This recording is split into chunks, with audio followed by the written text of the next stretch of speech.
ಓಂ ಸಾಯಿರಾಮ್. ಸಾಯಿ ಸಚ್ಚರಿತೆಯ 34ನೇ ಅಧ್ಯಾಯ.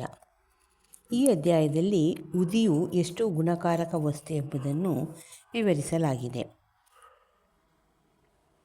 ಮತ್ತು ಕರುಳು ಹುಣ್ಣು ಟೈಟಲು. ನಾಸಿಕ ಜಿಲ್ಲೆಯ ಮಾಲೆಗಾಂವ್ನಲ್ಲಿ ಪದವೀಧರರಾದ ಡಾಕ್ಟರೊಬ್ಬರಿದ್ದರು. ಅವರ ತಂಗಿಯ ಮಗನು ಕರುಳು ಹುಣ್ಣಿನ ರೋಗದಿಂದ ನರಳುತ್ತಿರ್ತಾನೆ. ಡಾಕ್ಟರು ಮತ್ತು ಇತರ ವೈದ್ಯರು ಅನೇಕ ಥರದ ಔಷಧಿಗಳನ್ನು ಕೊಟ್ಟರು. ಶಸ್ತ್ರಚಿಕಿತ್ಸೆಯನ್ನು ಆದರೂ ಕೂಡ ಗುಣ ಕಂಡುಬರಲಿಲ್ಲ. ಎಲ್ಲ ರೋಗಗಳನ್ನು ತಮ್ಮ ದೃಷ್ಟಿ ಮಾತ್ರದಿಂದಲೇ ಗುಣಪಡಿಸಬಲ್ಲ ಶ್ರೀ ಸಾಯಿಬಾಬಾರವರ ಬಳಿಗೆ ಹೋಗಲು ಅವರ ಕೆಲವು ಸ್ನೇಹಿತರು ಸಲಹೆ ನೀಡ್ತಾರೆ. ಆದ್ದರಿಂದ ಅವರು ತಮ್ಮ ಪತ್ನಿ ಮತ್ತು ಮಗನೊಂದಿಗೆ ಶಿರಡಿಗೆ ಬರ್ತಾರೆ. ಮಗನನ್ನು ಬಾಬಾರವರ ಪಾದಾರವಿಂದಗಳಲ್ಲಿ ಇಟ್ಟು ಪ್ರಾರ್ಥಿಸುತ್ತಾರೆ. ಆಗ ದಯಾಮಯರು ಶಾಂತಿ ಸ್ವರೂಪರು ಆದ ಬಾಬಾರವರು ಮಸೀದಿಯಲ್ಲಿ ಶರಣು ಬಂದವರಿಗೆ ಈ ಜನ್ಮದಲ್ಲಿ ಕಷ್ಟ ಬರಲಾರದು. ಈಗ ನೀವು ಕಷ್ಟಮುಕ್ತರಾಗಿದ್ದೀರಿ. ಈ ಉದಿಯನ್ನು ಹುಡುಗನ ಹಣೆಗೆ ಹಚ್ಚಿರಿ. 1 ವಾರದಲ್ಲಿ ಗುಣ ಕಂಡುಬರುತ್ತದೆ. ಪರಮಾತ್ಮನಲ್ಲಿ ನಂಬಿಕೆ ಇಡಿ ಅಂತ ಬಾಬಾ ಹೇಳ್ತಾರೆ. ಇದು ಮಸೀದಿಯಲ್ಲ, ದ್ವಾರಕಾಮಯಿ. ಯಾರು ದ್ವಾರಕಾಮಯಿಯಲ್ಲಿ ಕಾಲಿಡ್ತಾರೋ ಅವರ ಕಷ್ಟಗಳೆಲ್ಲವೂ ನಿವಾರಣೆ ಆಗುತ್ತದೆ ಎಂದು ಹೇಳಿದಾಗ ಮಗನನ್ನು ಬಾಬಾರವರ ಮುಂದೆ ಕೂರಿಸ್ತಾರೆ. ಬಾಬಾ ಆ ಹುಡುಗನ ನೋವಿಗೆ ಜಾಗದಲ್ಲಿ ಕೈಯಾಡಿಸಿ ಅವನ ಕಡೆಗೆ ಪ್ರೀತಿಯಿಂದ ನೋಟವನ್ನು ಬೀರಿದಾಗ ಇದರಿಂದ ಸ್ವಲ್ಪ ಗುಣ ಬಂದು ಕೆಲವು ದಿನ ನಂತರ ಪೂರ್ತಿ ಗುಣ ಆಗುತ್ತೆ. ನಂತರ ಬಾಬಾ ಅವರು ಆಶೀರ್ವಾದ ಪಡೆದು ತಮ್ಮ ಊರಿಗೆ ಹಿಂತಿರುಗ್ತಾರೆ. ಇದನ್ನು ಕೇಳಿದ ಹುಡುಗನ ಚಿಕ್ಕಪ್ಪ ಆಶ್ಚರ್ಯಗೊಂಡು ಶಿರಡಿಗೆ ಹೋಗಿ ಬಾಬಾರವರ ದರ್ಶನ ಪಡೆಯಲು ಹೊರಡ್ತಾರೆ. ಆದರೆ ಕೆಲವು ಮಾಲೆಗಾಂವ್ ಮತ್ತು ಮನಮಾಡಗಳಲ್ಲಿ ಬಾಬಾರವರ ವಿರುದ್ಧ ಅಪಪ್ರಚಾರ ಮಾಡಿ ಮನಸ್ಸನ್ನು ಕೆಡಿಸ್ತಾರೆ. ಆದ್ದರಿಂದ ಅವರು ಶಿರಡಿಗೆ ಹೋಗೋ ತಮ್ಮ ನಿರ್ಣಯವನ್ನು ಬದಲಿಸಿ ಅವರು ನೇರವಾಗಿ ಮುಂಬೈಗೆ ಬರ್ತಾರೆ.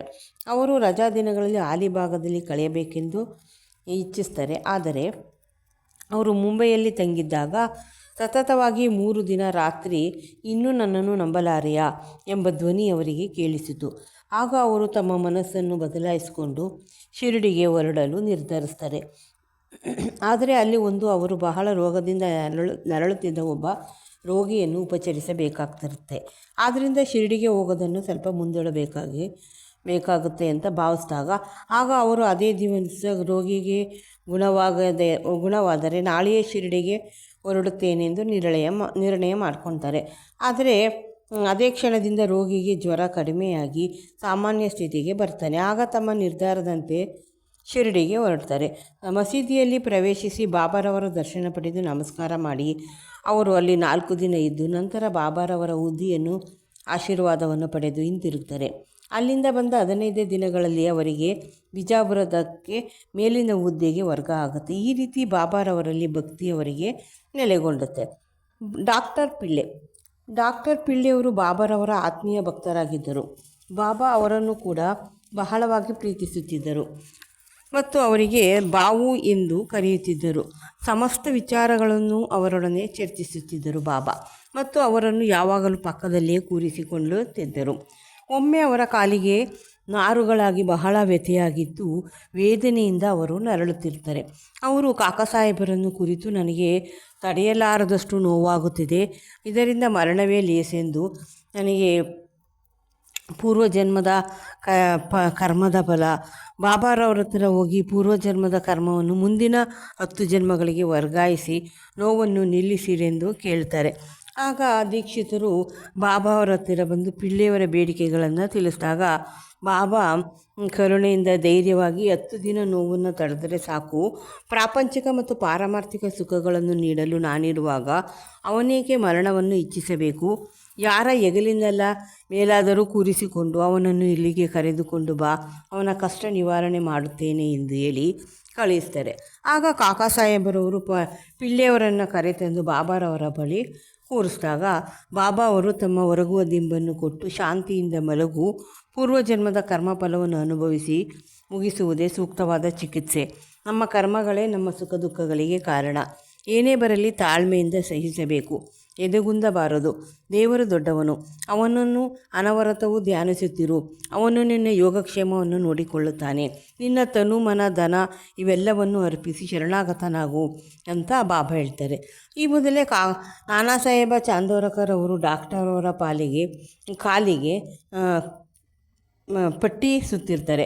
ಅದನ್ನು ನೋಡಿ ಬಾಬಾ ಅವ್ರು ಏನು ಮಾಡ್ತಾರೆ, ಅವನೊಬ್ಬ ಹುಚ್ಚ, ಈ ಕಟ್ಟನ್ನು ಬಿಚ್ಚಿ ಎಸೆ, ಇಲ್ಲದಿದ್ದರೆ ಮರಣ ಹೊಂದುವೆ. ಈಗ ಒಂದು ಕಾಗೆ ಬಂದು ನಿನ್ನ ಕಾಲನ್ನು ಕುಕ್ಕುತ್ತೆ, ಆಗ ನಿನಗೆ ಗುಣ ಆಗುತ್ತೆ ಅಂತ ಬಾಬಾ ಹೇಳ್ತಾರೆ.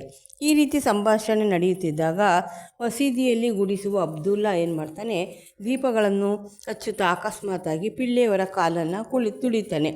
ಆಗ ಅದರಿಂದ ಕಾಲಿನಲ್ಲಿದ್ದ ನಾರುಗಳೆಲ್ಲ ಹೊರಗೆ ಬಂದು ಪಿಳ್ಳೆಯವರ ನೋವು ತಡೆಯಲಾರದೆ ಕೂಗಿಕೊಂಡು ಸ್ವಲ್ಪ ಹೊತ್ತಿನ ಮೇಲೆ ಅವರು ಮತ್ತೆ ಆಡುವುದನ್ನು ಮತ್ತು ಅಳುವುದನ್ನು ಪ್ರಾರಂಭ ಮಾಡ್ತಾರೆ. ಆಗ ಬಾಬಾ ಅವರವರು, ನೋಡು, ಬಾವುಗೆ ಗುಣವಾಗಿದೆ, ಆಡುತ್ತಿದ್ದಾನೆ ಎಂದು ಹೇಳ್ತಾರೆ. ಆಗ ಪಿಳ್ಳೆಯವರು ಕಾಗೆ ಯಾವಾಗ ಬರುವುದು ಎಂದು ಅಂಜುತ್ತಾ ಬಾಬಾರವ್ರನ್ನ ಕೇಳಿದಾಗ, ಕಾಗೆ ಬಂದದ್ದನ್ನು ನೋಡಲಿಲ್ಲವೇ, ಪುನಃ ಬರುವುದಿಲ್ಲ, ಅಬ್ದುಲ್ಲನೇ ಕಾಗೆ, ಈಗ ನೀನು ವಾಡಕ್ಕೆ ಹೋಗಿ ವಿಶ್ರಮಿಸಿಕೋ, ಗುಣ ಆಗುತ್ತೆ ಎಂದು ಬಾಬಾ ಹೇಳಿ ಕಳಿಸ್ತಾರೆ. ಆಗ ಪಿಳ್ಳೆ ನೋವಿಗೆ ಉದಿಯನ್ನು ಹಚ್ಚುತ್ತಾರೆ ಮತ್ತು ಅದನ್ನು ನೀರಿನಲ್ಲಿ ಒರೆಸಿ ಬೆರೆಸಿ ಅದನ್ನು ಕುಡಿಯಲು ಪ್ರಾರಂಭ ಮಾಡ್ತಾರೆ. ಬೇರೆ ಯಾವ ಔಷಧಿಯನ್ನು ತೆಗೆದುಕೊಳ್ಳಲಿಲ್ಲ. 10 ದಿನದೊಳಗಾಗಿ ಅವರು ಪೂರ್ಣ ಗುಣವಂತರೆ. ಶ್ಯಾಮ ಮತ್ತು ಅವರ ನಾದಿನಿ. ನೆಕ್ಸ್ಟು, ಬಾಬಾರವರೇ ಕಿರಿಯ ಸಹೋದರರಾದ ಬಾಪೂಜಿ ಸಾವುಲ್ ಬಾವಿ ಊರ ಹತ್ತಿರ ವಾಸಿರ್ತಾರೆ. ಒಂದು ಸಾರಿ ಅವರ ಪತ್ನಿಗೆ ಪ್ಲೇಗ್ ಅಂಟಿಕೊಂಡು ಜ್ವರ ಬಹಳ ಆಗುತ್ತೆ. ಪ್ಲೇಗ್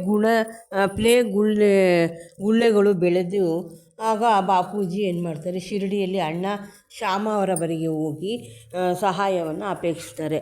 ಆಗ ಅವರು ಗಾಬರಿಗೊಂಡು ಕೂಡಲೇ ಬಾಬಾರವರ ಹತ್ತಿರ ಹೋಗಿ ಪ್ಲೇಗನ್ನು ಗುಣಪಡಿಸುವಂತೆ ಇಬ್ಬರು ಬೇಡಿಕೊಳ್ತಾರೆ. ಆಗ ಬಾಬಾ, ಈಗ ಬಹಳ ರಾತ್ರಿಯಾಗಿದೆ, ನೀನು ಹೋಗಬೇಡ, ಅವಳಿಗೆ ಸ್ವಲ್ಪ ಊದಿ ಕೊಟ್ಟು ಕಳಿಸು. ಜ್ವರಕ್ಕೆ ಮತ್ತು ಗುಳ್ಳೆಗಳಿಗೆ ಯಾಕೆ ಹೆದರಬೇಕು? ದೇವರೇ ನಮ್ಮ ತಂದೆ, ಗುರು, ಆದ್ದರಿಂದ ಅವಳಿಗೆ ಗುಣ ಆಗುತ್ತೆ. ನೀನು ಊರಿಗೆ ಹೋಗಿ, ನೀನು ಹೋಗಲೇಬೇಡ, ಬೆಳಿಗ್ಗೆ ನೋಡಿಕೊಂಡು ಕೂಡಲೇ ಈಗ ಊರಿಗೆ ಹೋಗಬೇಡ, ಬೆಳಿಗ್ಗೆ ನೋಡಿಕೊಂಡು ಮರಳಿ ಬಾ ಅಂತ ಬಾಬಾ ಹೇಳ್ತಾರೆ. ಶ್ಯಾಮ ಅವರಿಗೆ ಬಾಬಾರವರ ಉದಿಯಲ್ಲಿ ಪೂರ್ಣ ವಿಶ್ವಾಸವಿತ್ತು. ಆದ್ದರಿಂದ ಅವರು ತಮ್ಮನಿಗೆ ಉದಿಯನ್ನು ಕೊಟ್ಟು ಕಳಿಸ್ತಾರೆ. ಆ ಗುಳ್ಳೆಗಳ ಮೇಲೆ ಅದನ್ನು ಹಚ್ಚಿ ಸ್ವಲ್ಪ ಉದಿಯನ್ನು ನೀರಿಗೆ ಬೆರೆಸಿ ರೋಗಿಗೆ ಕೊಡಲಾಗುತ್ತೆ. ಆ ಕ್ಷಣ ರೋಗಿಗೆ ಮೈಯೆಲ್ಲ ಬೆವರು ಬಂದು ಜ್ವರ ಕಡಿಮೆಯಾಗಿ ನಿದ್ರೆ ಬರುತ್ತೆ. ಮರುದಿನ ಬೆಳಿಗ್ಗೆ ಜ್ವರ ಮಾಯವಾಗಿ ಮನೆಗೆಲಸದಲ್ಲಿ ತೊಡಗಿದ್ದ ಅವಳನ್ನು ನೋಡಿ ಬಾಪೂಜಿಯವರು ಆಶ್ಚರ್ಯಗೊಂಡು ಅದೇ ದಿನ ಬೆಳಿಗ್ಗೆ ಶ್ಯಾಮ ಬಾಬಾರವರ ಅಪ್ಪಣೆ ಪಡೆದು ಬಂದು ಅವಳು ಚಹಾ ಮಾಡುತ್ತಿರುವುದನ್ನು ನೋಡಿ ಆಶ್ಚರ್ಯಪಟ್ಕೋತಾರೆ. ತಮ್ಮನನ್ನು ಕೇಳಲಾಗಿ ಉದಿಯಿಂದ ಅವಳಿಗೆ ಪೂರ್ಣ ಗುಣವಾಯಿತೆಂದು ಹೇಳಿದಾಗ ಬೆಳಿಗ್ಗೆ ಹೋಗಿ ಕೂಡಲೇ ಮರಳಿ ಬಾ ಎಂದ ಬಾಬಾರವರ ಮಾತಿನ ಮರ್ಮವನ್ನು ಶ್ಯಾಮ ಅವರು ತಿಳ್ಕೊಳ್ತಾರೆ. ಶ್ಯಾಮ ಚಹಾ ಕುಡಿದು ಶಿರಡಿಗೆ ಹಿಂತಿರುಗಿ ಬಂದು ಬಾಬಾರವರಿಗೆ ವಂದಿಸಿ ಹಿಂದಿರುಗಿ ಬಾ, ಏ ದೇವ, ನಿಮ್ಮ ನಾಟಕವೇನು? ನೀವೇ ಮೊದಲು ಬಿರುಗಾಳಿಯನ್ನೆಬ್ಬಿಸಿ ನಂತರ ನೀವೇ ಅದನ್ನು ಶಾಂತ ಮಾಡುತ್ತೀರಿ ಅಂತ ಹೇಳಿದಾಗ, ಕರ್ಮದ ದಾರಿ ಬಹಳ ರಹಸ್ಯವಾದದ್ದು. ನಾನೇನು ಮಾಡದಿದ್ದರೂ ಅವರವರ ಅದೃಷ್ಟದಂತಾಗುತ್ತದೆ. ಅದಕ್ಕೆ ನಾನು ವೀಕ್ಷಣನು ಮಾತ್ರ. ಪರಮಾತ್ಮನೇ ಸರ್ವನಾಟಕ ಸೂತ್ರಧಾರಿ.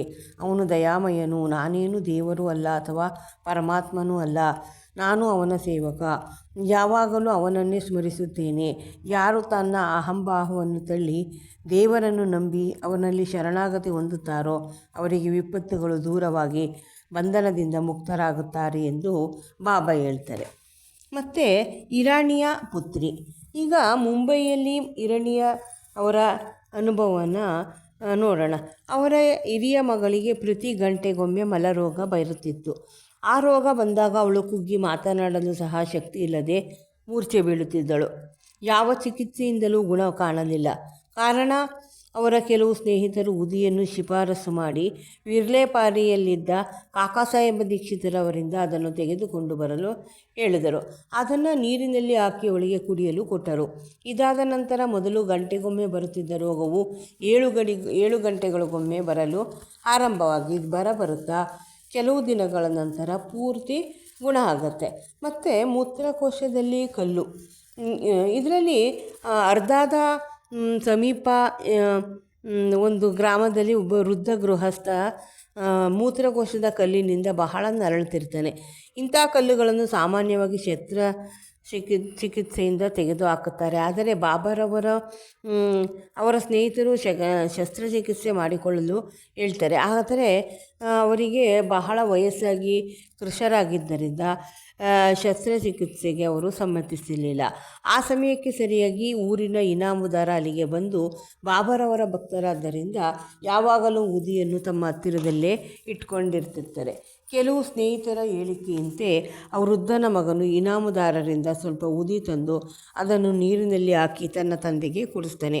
ಇದನ್ನು ಸೇವಿಸಿದ 5 ನಿಮಿಷಗಳಲ್ಲಿ ಆ ಕಲ್ಲು ಕರಗಿ ಮೂತ್ರ ರೂಪದಲ್ಲಿ ಹೊರಗೆ ಬಂತೆ.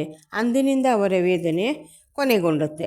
ಮತ್ತು ಮುಂಬಯಿಯ ಕಾರ್ಯಸ್ಥ ಪ್ರಭು ಮತದ ಮಹಿಳೆಯೊಬ್ಬರಿಗೆ ಹೆರಿಗೆ ಸಮಯದಲ್ಲಿ ಪ್ರತಿ ಸಲ ಯಾತನೆ ಬರ್ತಾ ಇರುತ್ತೆ.